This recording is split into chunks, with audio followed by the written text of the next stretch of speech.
Sabi ko, Hi, excuse me. Applicant ka? Oo. Ikaw din ba? Oo eh. Nga pala, bakit nandito ka? Hindi ka pumapasok. Sarap ko ba? Okay. Wala pang tao. Parang ang aga-aga dito pumasok eh. Oo nga no. Mukhang napakaganon ata yung pasok natin. Sa bagay, nung oras pa lang, mag-prepare na ako sa bagay. Kasi syempre, ako naman nag-a-apply. Kailangan pala na ayun naman, saka for sure, matatanggap agad tayo. Kasi di ba yun yung mga gusto ng mga boss, yung maaga papasok. Ay, oo naman, ano ka ba? Siyempre sa kumpanya, ay, ayaw nila ng mga palit-lit, di ba? Sa interview ko lang. Uy, kuya, mag-a-apply ka ba? Dito ka pumila. Girl, ano mag-a-apply? Tingnan mo naman yung suot. Ay, oo nga. Parang pupunta lang ata sa kanto yan eh. Pwede nga eh. Tingnan mo naman itsura, di man na naka-formal. Kung mag-a-apply yan, dapat maayos naman yung formahan. Tingnan mo naman yung outfit niya. Kuya, hindi ka ba na-inform? Kasi pinagbabawal na dito sa Manila, lalo na dito sa BGC. Yung mga ganyang forma na pang-geng-geng. Nakakaya, girl. Siguro galing probinsya pa to, ano? Kaya wala sa uso? Kuya, kung pwede, umuwi ka na lang kasi hindi ka matatanggap dito, hindi ka bilog sa mga ganitong malalaking company. Para kang ano eh, para kang tambay sa kanto. Pwede ba? BGC to, oh. Kailangan mga class. Yes, kailangan mga social yung mga tao dito. Lalo na yung mga nag-a-apply, dapat mga maayos yung mga damit. True, girl. Kuya, pwede ba? Umalis ka na lang kasi mamaya madampot ka pa ng guard. Alam mo kayo, pinabawal na nga kayo dito. Nandito pa rin kayo. Talaga pinipilit nyo parang yung sarili nyo. Ano yung forma mo, pang squammy? Ano ba naman yan? Ay. Napaya na si girl. Oh. Hindi na niya kinaya. Yan. Parang bukas na. May guard na sa loob eh. Kaya mag-attend na tayo first. Kasi mag-dutom na nga din ako. Pero carry lang. Yes. Girl, may kasama na din. Ay, girl, ba't pinagsisiksikan mo nila yung sarili nila dito? Wait, may sinasabi siya eh. Ano, mag-a-apply ka? Sure ka? Hindi ka rin ba na-inform na bawal yung mga suotang ganyan dito sa BGC? Iskami ka rin eh, geng-geng ka rin eh. Tsaka, girl, boy, girl. Hindi ko alam eh, pero ka nga, ang lakas ng loob mo mag-apply dito, no? Nag-aral ka ba?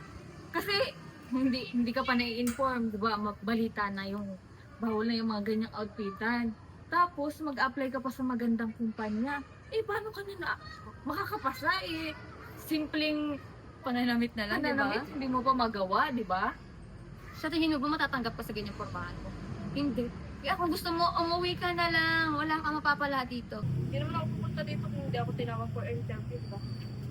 Sure ka? Baka mamaya, iba lang yung napasukan mo, ha? Tsaka pwede ba huwag ka dyan sa harapan kasi una kami dito eh. Doon ka sa dyan ka. Doon ka. Girl, una. Alam mo, ang baho mo, no? Wala ka na nga itong pinag-aralan. Ang bading mo pa. Saan ba na kuha yung pormahan mo? Ano ba yan? Girl, 2026 na, ha? Ayan na tayo, buso. Ay, chikot. Ba talaga dito sa BGC, diba?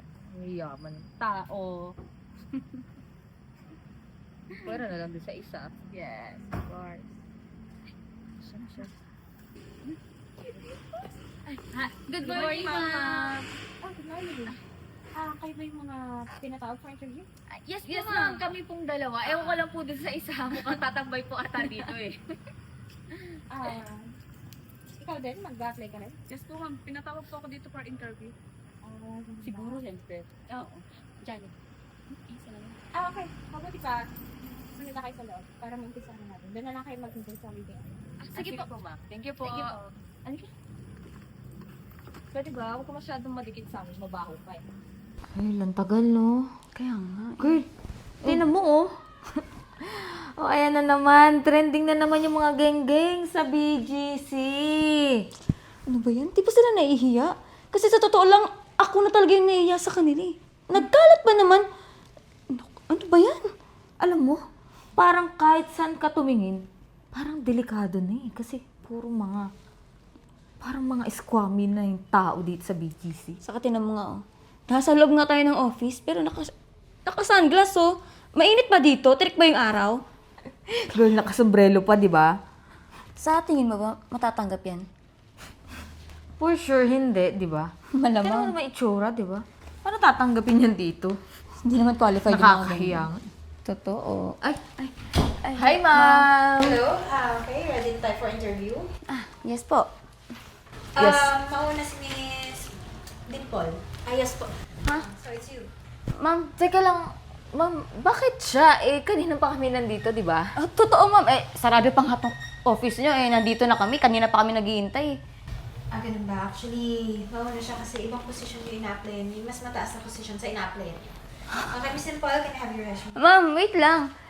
Sa tingin niyo ba qualified siya dun sa ina-applyan niya? Mukhang mas kami yung karapat-dapat dun eh. What's your name? Maria Fi po. Miss Maria, are you questioning our credibility sa pagpili ng mga empleyado? Hindi naman siguro siya pupunta dito kung hindi siya qualified sa position ina-applyan niya. Ma'am, sorry po kung pinapangunahan ko po kayo. Gusto ko lang naman pong sabihin sa inyo na mag-ingat po kayo kasi sa tingin niyo po ba yung sa forma niya pong ganyan, karapat dapat dun sa posisyon na ina-applyan niya? Yes, tama, ma'am. Baka mamaya, pag nakawan pa kayo dyan sa loob, tinan nyo naman, oh. Nasa loob ng opisina, nakasombrelo, nakashade pa. Okay. Ito-take ko for consideration yung mga sinasabi niyo. Pwede rin yung maka-apekto sa interview niyo. So, Miss Dimple, let's go. Bye, G. Baduy, G. Yabang, G. Ang baduy. Nakakainis. Talagang siya pa yung nauna para sa atin. Totoo. Naku. Sinasayang lang ni ma'am yung oras niya dun sa pag-interview sa geng-geng na yun. Totoo. At sayang din yung punta natin dito. Kung siya lang din naman yung uunahin nila. Di ba? Hindi naman sa pagmamayabang. Pero syempre, nauna tayo sa pila eh. Dapat tayo una. Saka mas qualified tayo dun, di ba? Oo, itsura pa lang niya, hindi nakapasado, di ba? Totoo. Diyos ko. Hindi ba siya nahihiya na magkamera silang empleyadong tulad niya? Tingnan mo, ang baho tingnan, ang dugyot manamit. Ang baduy. True. Ano ba naman? Nakaka-stress naman.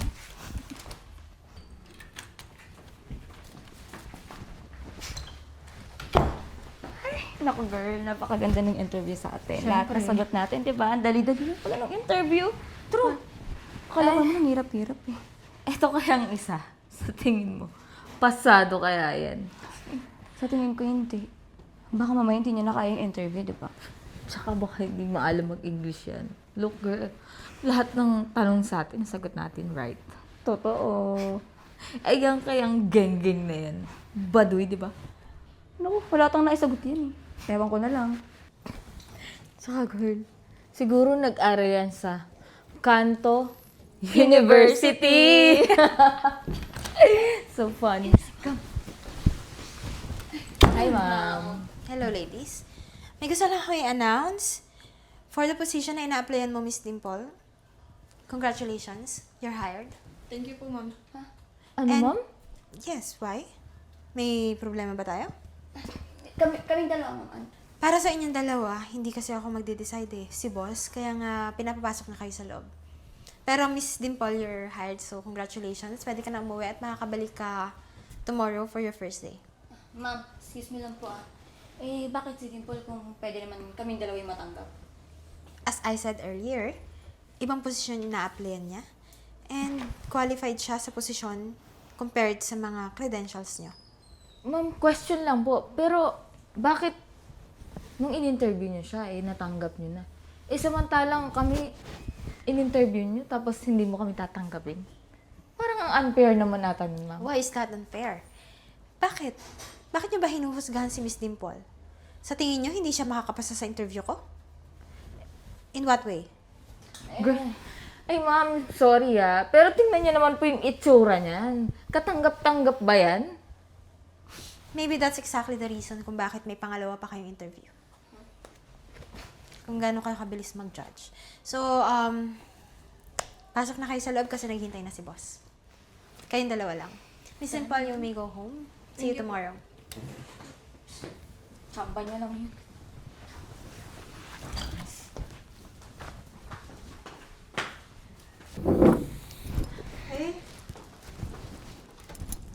Yes, love. Pasok kayo. Good morning po. Morning po. Love, di ba sabi mo sa akin, ikaw na bahala mag-interview sa dalawang to? Sige, love. So, doon na muna ako sa labas, ha? Okay.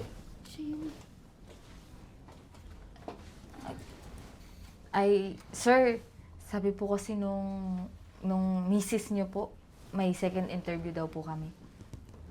Actually, qualified naman kayong dalawa eh.